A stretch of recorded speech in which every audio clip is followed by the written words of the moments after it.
Buenos días amigos, bienvenidos a su programa La Inmigración y tú, Cambiando Vidas. Mi nombre es Carlos Pereira, soy director para la Iniciativa Libre en el estado de la Florida y hoy con mi amiga Morela Aguado. Morela. Hola, ¿cómo están todos? Pues estamos con ustedes, mi nombre es Morela Aguado y yo soy abogada especialista en el área de inmigración y estamos aquí como todas las semanas para contestarles y hablarles sobre los temas más actuales que tenemos de inmigración. Y recuerden que van a ir apareciendo como todas las semanas el número de teléfono al que pueden llamar directamente en vivo. Recuerden que este programa, como dije, lo estamos grabando en vivo. Llamen para que hagan sus preguntas y les podamos asistir. Si también no quieren dar su nombre, lo pueden hacer de forma anónima y también está apareciendo un correo electrónico en pantalla que es donde nos pueden escribir y nosotros también podemos contestarles sus preguntas en privacidad. No, y nos pueden mirar también si ustedes entran a un buscador Google jcn.org, nos pueden encontrar en el programa y lo pueden mirar en vivo también. Bueno, hoy vamos a tener un tema bastante actual, bastante complejo, y es el tema de los niños o las familias que vienen en caravana desde Centroamérica tratando de llegar a los Estados Unidos. Entonces es un tema bastante complejo en el sentido que hay que mirarlo de diferentes ángulos para poder entender, pero también tenemos que entender que los Estados Unidos es un país de leyes, es un país donde la ley se respeta y cuáles son las opciones y los diferentes escenarios que estas familias que vienen en una caravana pueden tener. Entonces yo creo que vamos a empezar a hablar de esos temas.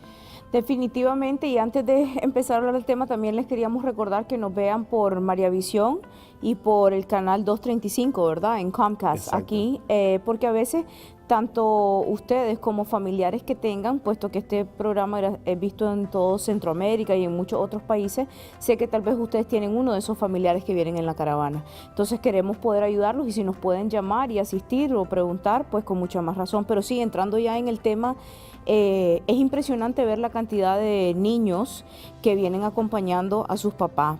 Aquí es un tema de familia. Aquí no es algo que está viniendo una sola persona, se están viniendo familias enteras. Y cuando hablamos de niños, Carlos, estamos hablando de gente desde bebecito hasta niños menores de 18 años, gente que viene viajando de manera independiente y vienen de todos los países. En este caso es centroamericano, pues. Sí. Viene guatemalteco, salvadoreño, hondureño. Realmente nicaragüense, no he visto que vienen. Yo siendo nicaragüense no me he dado cuenta hasta el momento. No sé si vos sabés de... no conozco de comunidad nicaragüense en esta caravana. Creo que es lo que más conocido como el Triángulo Correcto. del Norte, que es personas de El Salvador, Guatemala y Honduras. Correcto, exactamente. Y es triste porque realmente yo creo que el error nace en los gobernantes que tienen nuestros países, estos países.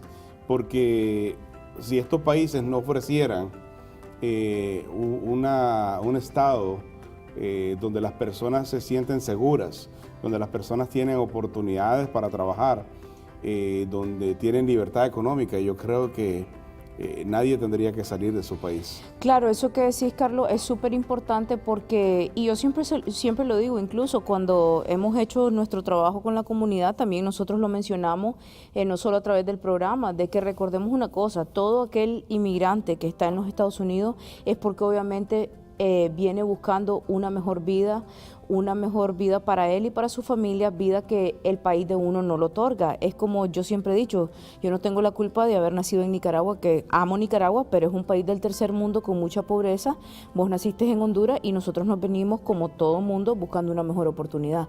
Entonces, eso que vos decís definitivamente de la falta de educación, el acceso al trabajo, la seguridad, creo que es el tema más importante aquí también. Es una cosa que es culpa de los gobernantes del país y que mientras ese problema no se solucione, vamos a seguir teniendo personas viniendo aquí. Yo que soy abogada de inmigración y que veo esto a diario, te puedo decir, igual que vos, Carlos, que has trabajado con muchos, tenés mucha experiencia con los de los menores, de que si vos te fijas, cuando les preguntás por qué se vienen, sus padres te dicen, prefería arriesgarlo en una frontera a que me lo fueran a matar por las amenazas que tienen. Entonces, una situación triste, pero también como padre uno dice, bueno, me van a matar a mi hijo, ¿qué hago? Claro. No es como que tenés una opción, pues. Claro, creo que tenemos una primera llamada y vamos a escuchar a Norma. ¿De dónde nos llama y cuál es su pregunta? Sí, buenos días. Sí, ¿cómo está? Muy bien. ¿De dónde nos llama y cuál es su pregunta, Norma? De Guanajuato. Ok. ¿Y su pregunta?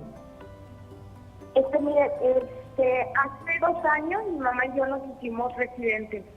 Sí. Pero está a punto de vencerse nuestra mica. Queríamos saber cuál es el proceso para renovar nuestra mica. Bueno, muy buenas, Norma, ¿cómo está? Usted lo que quiere saber, solo para aclarar, los trámites para renovar su residencia, ¿verdad? Sí. Ok, primero que nada, usted tiene que llenar un formulario que se obtiene en la página de inmigración. La página de inmigración se conoce como uscis.gov. El formulario es el formulario I-90, que es el formulario que se llena cuando está a punto de vencerse la residencia. En este caso, la tarjeta de residencia es aconsejable por la ley que se renueve por lo menos con un periodo de 6 meses antes de vencimiento. Si usted, digamos, su tarjeta de residencia está por vencer en lo que es, digamos, falta un mes, tampoco hay que ponerse histérico, o sea, se puede renovar, no hay ningún problema. Incluso ya vencida se puede renovar, pero quiero aclararle una cosa, si usted deja vencer su residencia y usted está fuera de los Estados Unidos, usted va a tener problemas cuando usted regrese a este país, porque usted no puede viajar o entrar a los Estados Unidos con una residencia vencida. El costo, si no me equivoco, hoy en día es de $540 y usted lo puede pagar con un money order o con un cheque, e incluso ya se puede pagar también con tarjeta de crédito. Sí. Y usted va a llenar toda la información que está ahí, lo va a enviar a inmigración, luego inmigración le va a mandar un recibito. Con ese recibo, si su residencia llega a vencer, usted tiene derecho a ir a una oficina de inmigración donde le ponen un sello en su pasaporte que es el equivalente a extensión de la residencia y usted va a poder viajar. Y usted tiene que esperar, en realidad hoy en día, por lo menos de 10 meses a 12 meses para que le llegue la tarjetita. Hace un año yo le diría, 1 año y medio, que su residencia va a llegar en 6 meses, pero hoy en día el reemplazo de la residencia está tardando hasta 1 año. Entonces renueve lo antes posible, mande todo correcto para que no le vayan a hacer ningún atraso. Llegue su recibito, después de su recibito le van a mandar a tomar huellas, tiene que tomar huellas y luego de eso usted tiene que quedarse tranquilita esperando que le llegue su residencia, y si usted tiene que viajar y ya la residencia la tiene vencida, como le expliqué, siempre puede ir a inmigración a que le pongan un sello en el pasaporte. Muchísimas gracias, Norma. Mi recomendación para usted es que si está en este escenario, busque hacerse ciudadana, porque te vas a gastar menos dinero. Bueno, eso sí. Te vas a gastar menos dinero y vas a obtener la oportunidad de ser ciudadano de esta nación. Vas a tener la oportunidad, siendo ciudadano, la capacidad de votar, la capacidad de poder pedir familiares y tener un pasaporte americano que te abre las puertas en cualquier parte del mundo. Entonces, esa es mi recomendación para ella.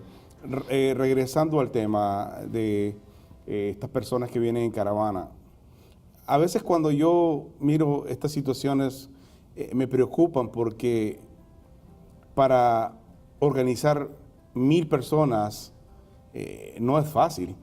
Ahora, ¿cómo tú le dices a una persona, nos vamos para los Estados Unidos y nos vamos a ir en una caravana?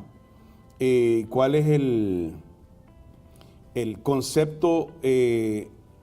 Podemos entender la parte humanitaria, pero una persona que actúa de esa forma, yo creo que también actúa de alguna forma irresponsable, porque estamos hablando que tienes que pasar diferentes países de una forma ilegal. Vienen niños que vienen enfermos. Si yo tengo un hijo y mi hijo está enfermo, yo no me muevo hasta que un niño de estos esté bien, para no tener doble problema. Estás cruzando países donde no te están dando la bienvenida y aparte vienes con muchachos enfermos. Es bastante complejo esta parte. Yo no la entiendo realmente. No, definitivamente una cosa que he hablado del tema durante esta semana y en la vida obviamente primero está el Señor, pero también Dios dice ayúdate que te ayudaré, yo siempre digo eso. Y también creo que están siendo los padres y las personas que vienen en esa caravana un poquito irrealistas. No un poquito, bastante. A mí lo que me preocupa desde el punto de vista legal y como abogada es el hecho de que estas personas tuvieron o han tenido la oportunidad en Puebla, México, de tener asesoría legal. Hubo un grupo de aproximadamente 20 abogados que estaban cercanos a Puebla, México, que estaban en frontera aquí en los Estados Unidos y que les dieron asesoría legal gratis. Donaron su tiempo, hablaron con cada individuo o con cada familia, le expusieron su caso y los abogados les dijeron si tenían un buen caso y o buena oportunidad de ganar en corte o no. El problema que yo estoy viendo aquí y que lo ha salido en las noticias y todo públicamente es que a pesar de que les dijeron que no tienen un buen caso, insisten en venir y dicen, bueno, vamos a estar detenidos, que sea lo que Dios quiera, Dios les está ayudando. Te están diciendo que no tenés un buen caso. Ahora, no se está tomando en cuenta hay varias cosas que quiero tocar. Primero, ahorita siento que es como que hasta cierto punto una cuestión de celebración en la caravana con pancartas. No sé si Carlos ha tenido la oportunidad de ver que dicen bienvenido. Sí. Ok, los Estados Unidos no los va a recibir con pancarta, ¿verdad? Eso es una cosa. Claro, queremos aclarar, si ustedes tienen miedo de regresar a su país, es su derecho venir a los Estados Unidos y pedir que se les escuche y que se les estudie su caso. No estamos diciendo que no lo hagan. Lo que también estamos aconsejando es de que si no tienen buen caso, que valoren y que pongan en una mesa si vale la pena, como decís vos, Carlos, exponer a tu hijo a tanto peligro. Sí. Y aparte de eso, cuando lleguen, los van a separar posiblemente de los menores de sus hijos. Eso es una situación traumática para un menor estar separado de su padre, porque en el tiempo de antes, donde iba la mamá y los papás, iban los niños. Ahora están separándolos. Aparte de que los van a separar, las personas que no estén legalmente casadas y que vengan como núcleo familiar, van a mandar o pueden mandar al papá a un centro, a la mamá a otro, a los niños a otro, no se van a saber el uno del otro. Y si no tienen un buen caso, vas a pasar meses detenidos, tus hijos, tu familia separada, tus hijos menores traumatizados, aparte de la odisea que ya vienen viviendo, que no es fácil cruzar la frontera, y con una deportación que te cierra las puertas para siempre, en la mayoría de los casos de volver a entrar a este país, cuando también muchos de ellos, Carlos, tienen la oportunidad de que los pidan familiares, pero el tiempo de espera es lo que los agobia, volvemos por la misma situación que tienen en su país. Pero hay que pensar bien las cosas, especialmente si ya un abogado que es especialista en el tema de inmigración les está diciendo ustedes no tienen buen caso. Ahora no es como antes, y esto es importante en el programa que nos escuchan tanto. Antes, estoy hablando en el 2014, en el 2015, los menores entraban y si venían acompañados con los papás, entre para afuera y no había que pagar fianza ni nada. Dabas una carta de patrocinio y los sacaban. Hoy en día la situación con la nueva administración no está así, las leyes están más fuertes. Si acaso les dan fianza, son fianzas de $15,000, $12,000. Tienen que estar listos para pagar esa cantidad de dinero. Y muchas veces, disculpen, ni siquiera les dan fianza. Es bastante tedioso. Creo que tenemos una llamada, creo que tenemos a Rafael. ¿Cómo está Rafael? ¿De dónde nos llama y cuál es su pregunta? Sí, buenos días. Mire, soy de acá de Irapuato.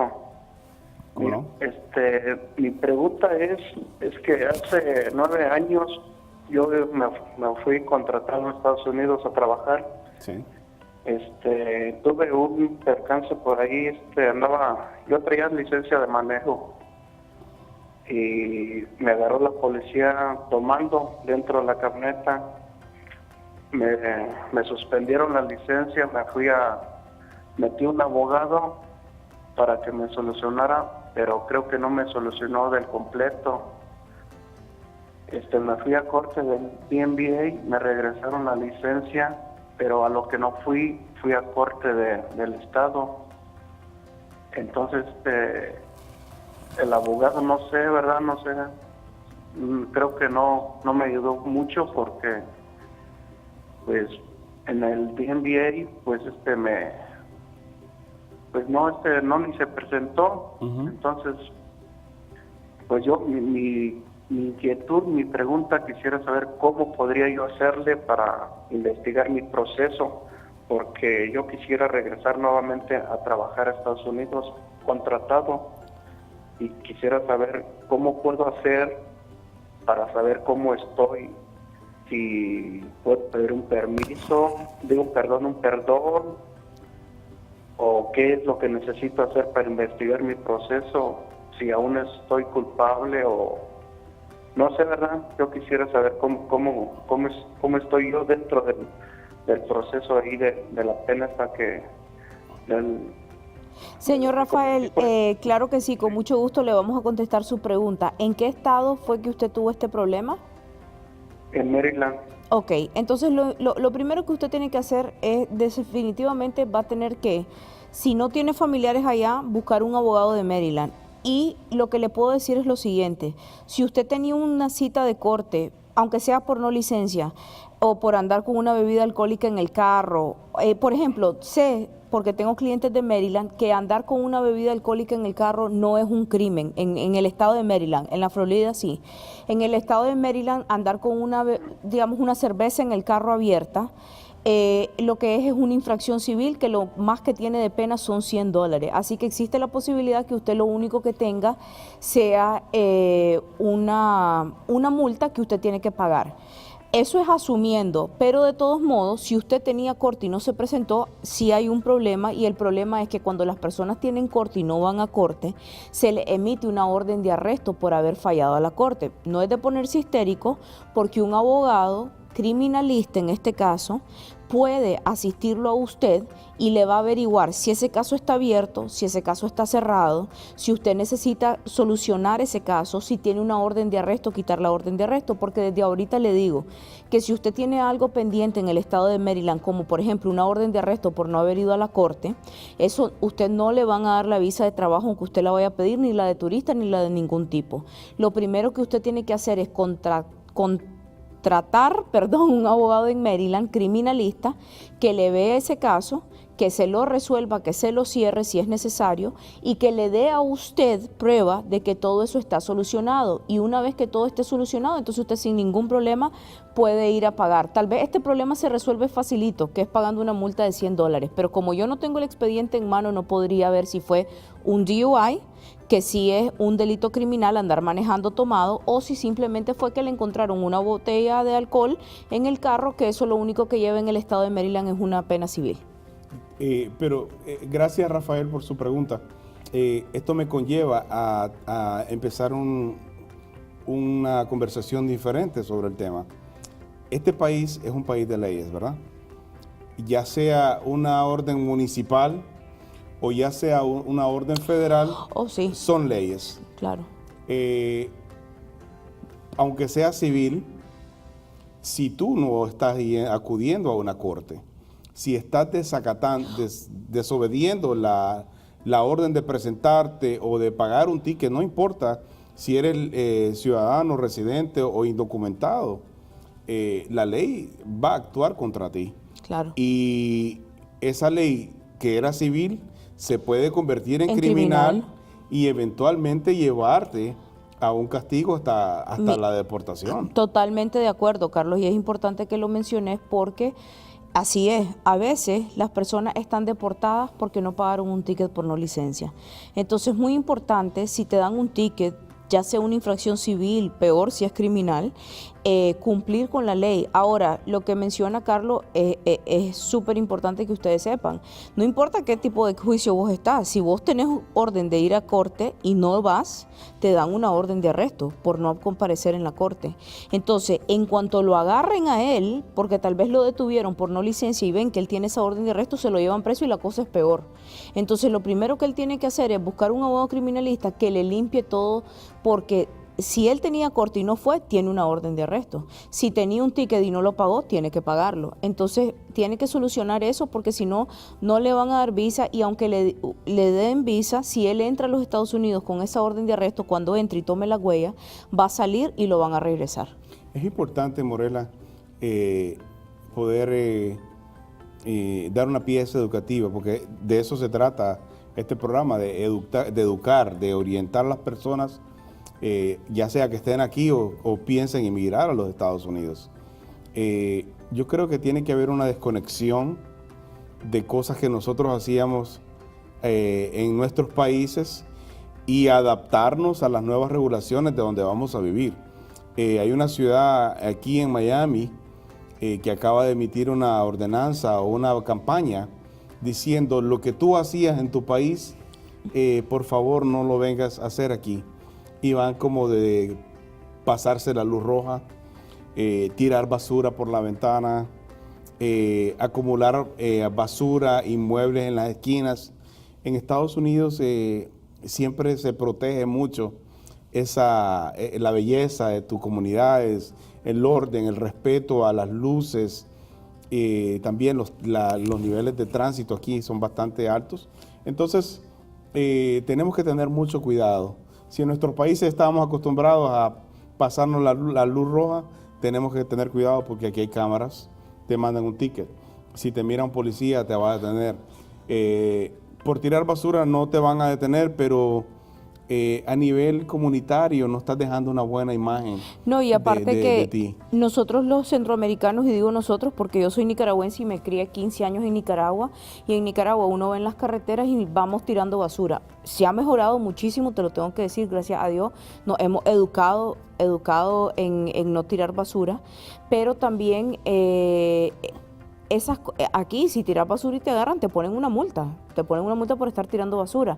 Pero como decís vos, ¿qué pasa? Que también es una cuestión de educación, vamos a ser claros. Por lo menos yo soy de un pueblo que se llama Chinandega, y en Chinandega el primer semáforo lo pusieron hace como 8 años, en una esquina, y empezaron los choques porque la gente no sabía.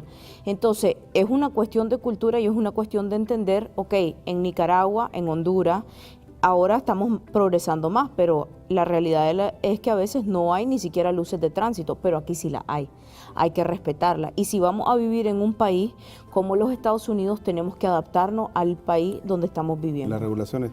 Y mira, hay lugares, hay ciudades que si tú no cruzas la calle, cuando te ordena la luz, tienes un problema. También no puedes cruzar las calles a media calle. Tienes que siempre buscar las esquinas por razones de seguridad. Totalmente. O por razones de que también hay ciudades que ponen ticket. Sí. Si tú cruzas la calle de una forma insegura, porque está generando daño. Y no solo poniendo en riesgo la vida de la persona que está cruzando la calle, también en la de uno y el destino de uno. Porque ¿qué pasa si yo voy manejando? Y la persona se me cruza y Dios no lo permita, yo choco a esa persona. Ya mi vida está puesta en un problema porque la otra persona no cumplió la ley. Entonces, es por ambos lados la cosa. Entiendo. Creo que tenemos una nueva llamada. ¿Quién nos llama y de dónde nos llama y cuál es su pregunta? Erika. Sí. ¿Cuál es su pregunta y también de dónde nos llama? Disculpe. Sí, estoy hablando, ahorita en este momento pues aquí estoy en México, pero soy residente en Estados Unidos. Mi esposo fue ciudadano americano y murió en mayo del año pasado. Entonces, pues ya de mucha edad, yo también soy persona de edad. Él estaba pensionado por el Seguro Social y su pensión la organizaron de tal manera que a mí me daban una parte y ahora quedó una parte de la nombre mía, pero estoy pensionada por el seguro. Entonces, ahora no sé si yo deba hacer reporte de taxas, no tengo ningún ingreso diferente, nada más tengo el ingreso que me da el Seguro Social y que pues sería un equivalente a qué sería. Bueno, lo aconsejable, Erika, sería que hable directamente con un contador, porque aunque nosotros damos asesoría legal, pues no somos especialistas en el tema de impuestos. Pero de acuerdo a mi conocimiento, creo que le contesto con seguridad cuando le digo que no creo que usted necesite hacer impuestos por 2 razones.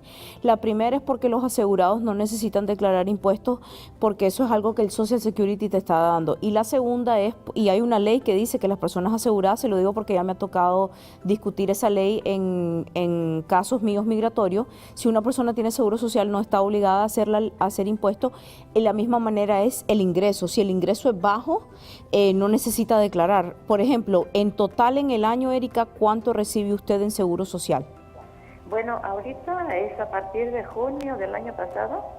Tengo un ingreso aproximado de 8,000. 8,000 no es una cantidad para declarar en Seguro Social. Entonces, por donde usted la vea, usted no tiene la obligación de estar declarando taxes. Es como, por ejemplo, y se lo voy a aclarar porque el tema de impuestos me lleva al tema de la ciudadanía, especialmente usted que es residente. Primero que nada, le instamos a que sea ciudadana lo antes posible. Segundo, el hecho de que usted esté pagando impuestos es un tema que se le va a preguntar a la hora de que usted se haga ciudadana. ¿Estoy pagando yo impuestos? ¿No estoy pagando impuestos? ¿Qué es lo que están haciendo? Ahora, como le digo yo a mis clientes, abogada, mire, pero es que dicen que yo tengo que pagar impuestos todos los años. Eso no es cierto. Si una persona no trabajó en el 2017, no tiene por qué hacer impuestos si no trabajó. Si una persona ganó $3,000 en el 2017, no hay una obligación de hacer impuestos. La obligación de hacer impuestos es cuando se llega al mínimo, que si no me equivoco, Carlos, creo que son 10,000, pero la verdad no lo sé, habría que hablar con un contador, pero creo que son 10,500 el mínimo, y si la ley lo requiere, como por ejemplo los asegurados no tienen que hacer impuestos. Sí, bueno, es importante siempre que si usted está en un estatus de residente, hacer sus declaraciones. No significa que usted va a pagar impuestos, porque yo creo que hay una confusión en lo que es el término siempre, de lo que es pagar impuestos y hacer tus declaraciones. Yo creo que cualquier persona que viva en territorio de los Estados Unidos y sea mayor de los 18 años, Tiene que hacer declaración. tiene que hacer una declaración. Ahora, eso no significa que tienes que pagar impuestos. Ah, muy bien. Ese es el concepto que yo tengo, pero realmente son temas más para un contador. Sí. Eventualmente creo que valdría la pena incorporar un contador para... podríamos traer en un programa un contador para que conteste las preguntas. Ahora, solo se me ocurre, porque la tenemos en línea, de que por favor recuerde que usted no puede estar más de 180 días fuera en el viaje que usted hace, ¿oyó? Para que no le vaya a perjudicar su residencia. Muchísimas gracias por su llamada. Gracias por mirar nuestro programa también.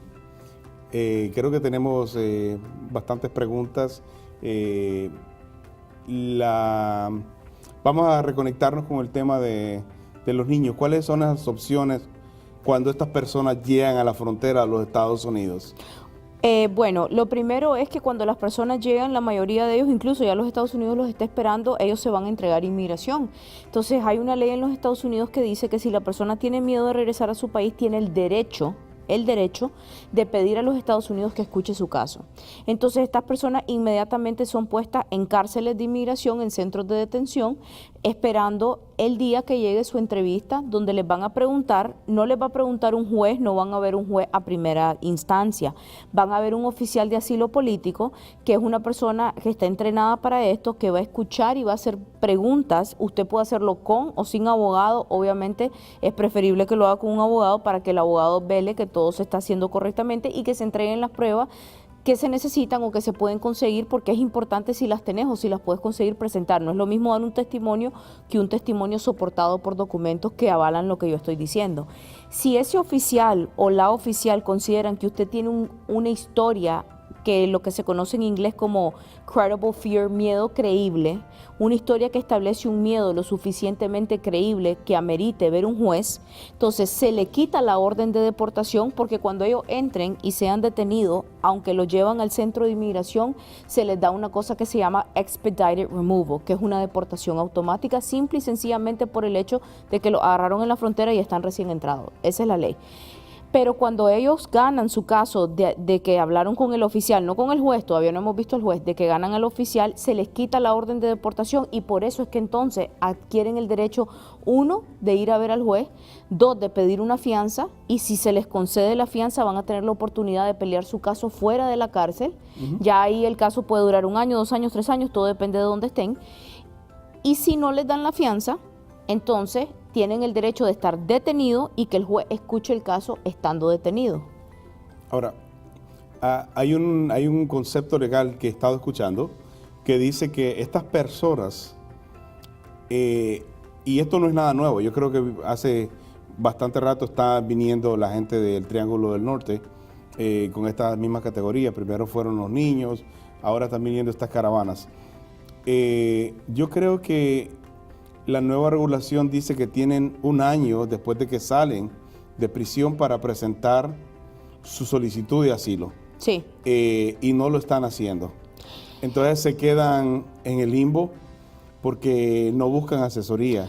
Correcto, e incluso para los menores es un tema un poquito diferente, porque el menor tiene un año después de que cumple 18 años. O sea que si alguien vino de 5 años y tiene 5 años con el caso pendiente en corte, ese niño nada más sí, tiene 10, no le encuentra el año hasta que está después de los 18. Wow, pero por ejemplo, eso. sí, pero por Excelente ejemplo, información. yo vengo con mi hijo y a mí, yo soy la principal. Y rider se le llama a mis hijitos que se unen a mi caso. Lo que yo haga, si yo gano, mis hijos ganan. Si yo pierdo, mis hijos pierden. Por lo tanto, si yo tengo la obligación de presentar dentro del año y no lo presenté, y somos una familia, yo perjudico a mi hijo. Y hay una gran diferencia y lo queremos aclarar, y creo que ahí es donde creo que Carlos, eso es la intención que tiene, que aclaremos lo del año y no el año, de que queremos decirles una cosa: si ustedes ganan asilo, es la misma aplicación, no es una aplicación distinta. La aplicación de asilo es el formulario I-589, que lo vamos a ir poniendo a lo largo del programa. Más adelante se lo vamos a poner en la pantalla para que lo identifiquen. Cuando ustedes vienen, ustedes tienen que llenar ese formulario. ¿Cuál es la diferencia en aplicar asilo político antes del año y un día de haber entrado y aplicar después del año y un día de haber entrado? Que ese mismo caso, con esas mismas pruebas que yo gané frente a un juez, si yo lo presenté en corte después del año y un día y yo lo gano, no me van a dar una residencia. Lo que me van a dar es un permiso de trabajo indefinido. Voy a estar legal aquí, pero estoy legalmente deportada, simple y sencillamente por haber presentado después del año, a menos que caiga en una de las excepciones que establece la ley y que las vamos a hablar a lo largo del programa. El mismo caso, gana el caso la mamá con los niñitos y lo presentó antes del año y un día, lo presentó a los 6 meses de haber entrado. Ella y sus hijos, al año y un día de haber ganado el caso en la corte, van a ganar una residencia. Ese formulario que ustedes ven es el formulario que tienen que llenar, el que está apareciendo en pantalla, donde tiene la información de ustedes, tiene la información de los esposos y de los hijos menores de 21, si los quieren incluir o no los quieren incluir, y ese formulario es donde se escribe la historia y debe estar llenado a la perfección por alguien profesional para que ustedes puedan tener un buen caso. Ese formulario pregunta todo sobre la vida de uno y pregunta específicamente la razón por la cual yo vengo huyendo de mi país y tengo miedo. Esas casillas que ustedes ven en la pantalla son las casillas donde uno explica el miedo que uno tiene, e incluso tienen la opción de presentar una declaración aparte que extienda, porque en un cuadrito no se puede resumir el miedo que tiene una persona de venir. Pero lo importante de entender lo del año y un día es que si uno aplica antes del año y un día de haber entrado, cuando uno gana el caso, gana una residencia y por lo tanto una ciudadanía. Si uno aplica al año y un día y después del año y un día de haber entrado y no presenta ninguna excepción o no le dice al juez, mire, es que yo estaba enfermo, es que esto me pasó y por eso no pude, y ganas el caso, maravilloso, pero lo único que ganas es un permiso de trabajo. Y nunca te puedes hacer residente y por lo tanto nunca te va a poder hacer ciudadano. Entonces es una gran diferencia aplicar dentro del año o después del año, y muchas personas no saben eso y pierden eso, que es lo que vos decís, lo están haciendo. Vamos a atender una llamada y cuando regresemos la llamada tengo un par de inquietudes porque creo que nos va a ayudar a entender un poco mejor el tema. Creo que tenemos a María. ¿Cómo está, señora María? ¿De dónde nos llama y cuál es su pregunta? Buenos días. ¿Cómo está? Bien, bendito Dios. Cuéntenos, ¿cuál es su pregunta y de dónde nos llama? Primero, gracias y que Dios los bendiga por parte por las personas que más lo necesitan. Dios los cuide. Mi problema es, yo soy de Estado Grande, y mi problema es que yo me casé con una persona que es residente. Señora, disculpe, doña María, disculpe que le interrumpamos. Estamos teniendo un problema, un poquito de dificultad en escucharla. No sé si le baja un poquito a la televisión y no hable un poco más alto para que la podamos entender más clara y poder contestarle su pregunta. Es que yo estoy casada con una persona que es un residente. Ok.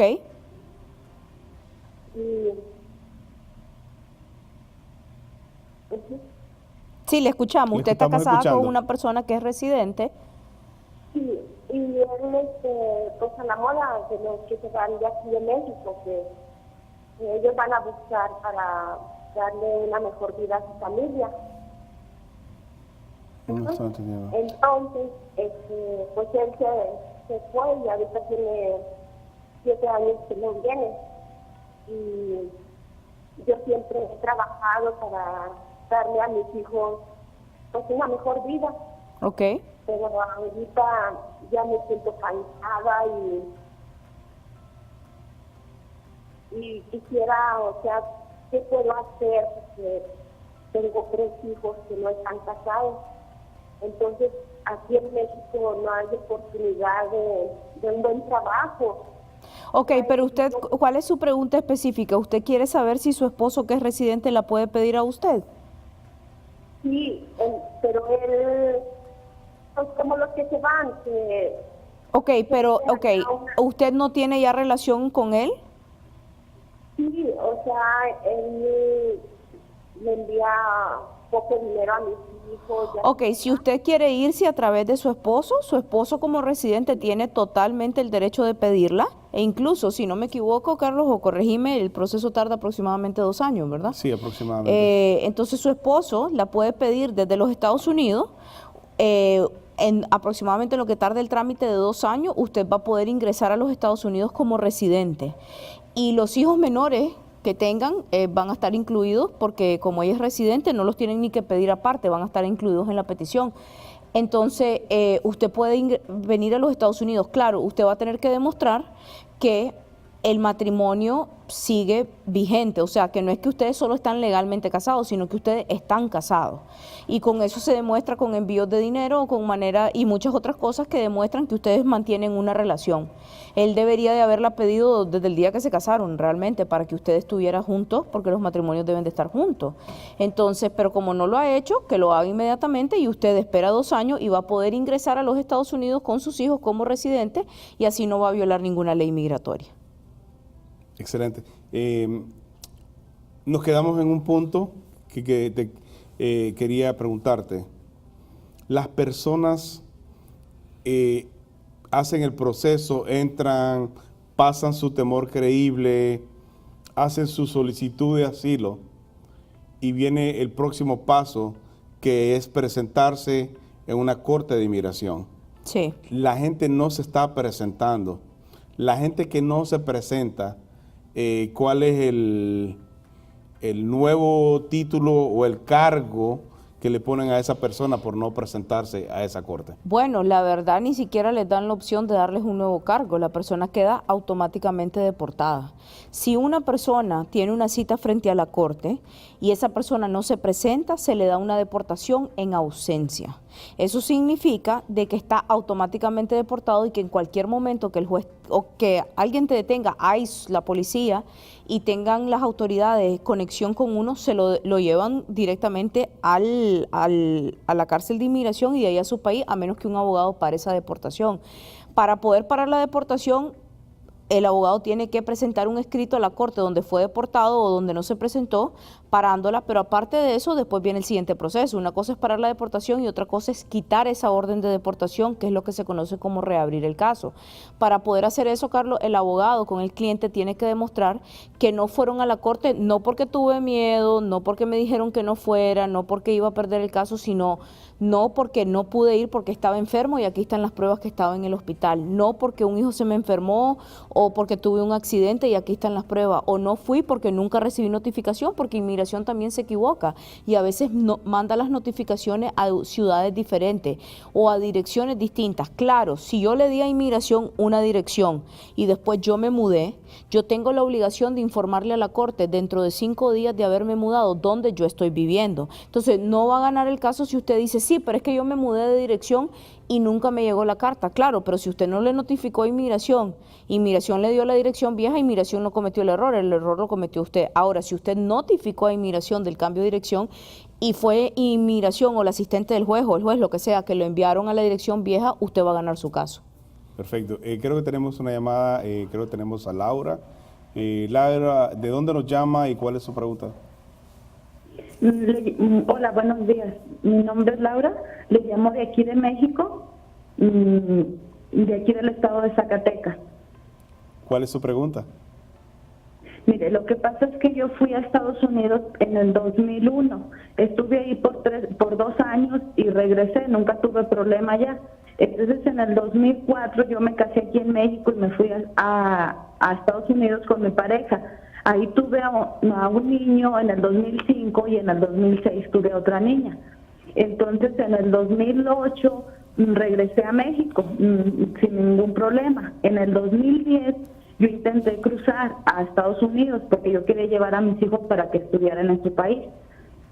Entonces ahí a mí me agarraron, me deportaron por 5 años. Entonces eso fue en el mes de junio, en junio 13 del 2010. Entonces en el 2015 yo intenté cruzar otra vez porque ya habían pasado los 5 años que a mí me habían dado de castigo. Eso fue en julio 4, entonces del 2015. Entonces ya cuando a mí me vuelven a agarrar me dicen que yo tenía una deportación pendiente. Entonces yo les digo que sí me habían deportado por 5 años, pero yo ya había cumplido con el tiempo que me habían dado, porque en junio del 2010 al 2015, ya en julio yo ya había cumplido con mis 5 años. Entonces me dijeron que yo necesitaba de haber mandado un perdón, pero a mí la persona cuando me agarraron nunca me dijeron que yo necesitaba de hacer ese trámite. Entonces yo estuve encerrada en el 2015 ahí en Doña Ana por un mes.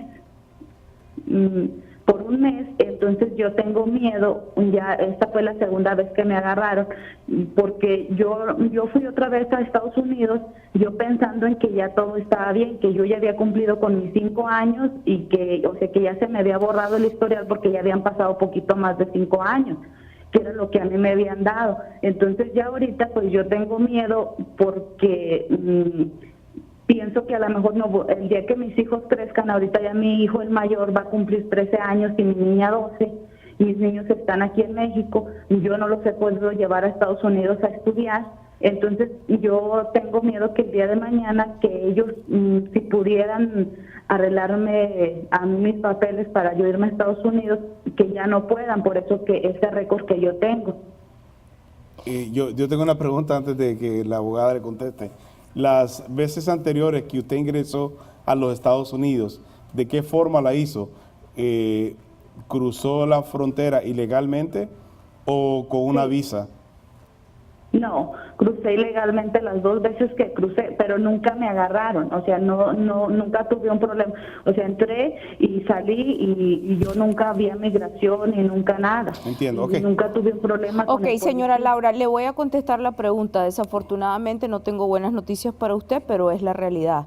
Usted tiene todo el derecho y la razón de tener miedo de lo que va a pasar cuando sus hijos tengan 21, porque es más, sus hijos, aunque la pidan, ellos la pueden pedir porque ellos son ciudadanos americanos, y cuando un ciudadano americano cumple 21 puede pedir a la madre, y la petición va a ser aprobada porque la petición está solamente basada en la relación madre e hijo, no tiene nada que ver con si usted ha incumplido. En ese momento todavía no se toca si usted ha incumplido o no incumplido con las leyes de inmigración.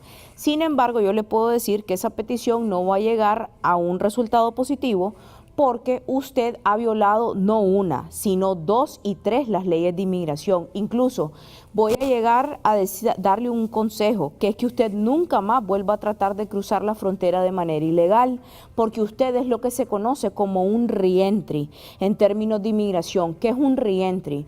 Un reentry es una persona que entra después de una orden de deportación. Qué lástima que no hablamos anteriormente porque le hubiera evitado ese viaje y ese mes que estuvo presa del 2015, porque aunque usted deje pasar 10 años después de una deportación, eso no significa, usted está equivocado en lo que usted piensa de que, pero ya pasaron 5 años, ya no tengo ningún castigo. Usted sigue teniendo la orden de deportación. Lo que la ley dice es que usted tiene que esperar 5 años para intentar volver a entrar de manera legal a los Estados Unidos. Pero no es que porque ya pasaron 5 años voy a volver a entrar ilegal, usted está violando la ley. Y para colmo, está entrando ilegal después de una orden de deportación. A usted fácilmente, y hoy en día lo hacen, si usted entra después de una orden de deportación, ese mes que usted estuvo detenida en inmigración, usted pudo haber llegado a parar a una cárcel federal y pudo haber estado presa por hasta 2 años, porque es un delito federal entrar a los Estados Unidos después de una orden de deportación. Sus hijos la pueden pedir, y usted puede pedir un perdón para que usted volviera a entrar ilegal, pero lastimosamente para que le den el perdón usted tendría que tener un esposo americano, y usted no lo tiene. Y no solo el esposo americano, un esposo americano que vas a demostrar, un familiar inmediato que va a sufrir un daño extremo e inusual. Eso no es a nivel de psicólogo, eso es a nivel médico.